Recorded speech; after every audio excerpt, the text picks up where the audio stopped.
So, chicas, mira, esta es mi piel sin filtro.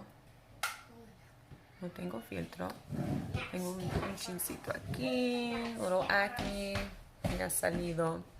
So, me lavé la cara, pero he notado que como estoy usando maquillaje casi todos los días, entonces es like se me está, y algunas veces no me lavo la cara en la noche, es verdad, sí. Entonces me estoy acostando con el maquillaje, todo eso. So, ahorita voy a hacer la cremita que yo hago natural para la piel.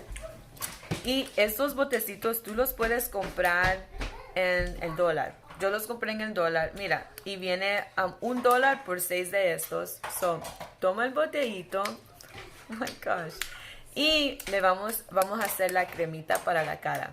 Porque yo pensé, lo voy a crear y ponerlo en la refrigeradora y déjalo allí. Entonces no se te va a dañar la miel con el turmeric.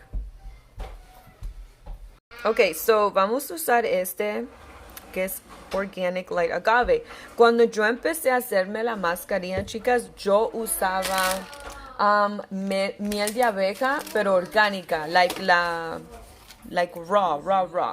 like orgánica. So, vamos a echarle. Ok, tenemos el turmeric, ground turmeric, aquí. Y ya tenemos la miel en la botellita.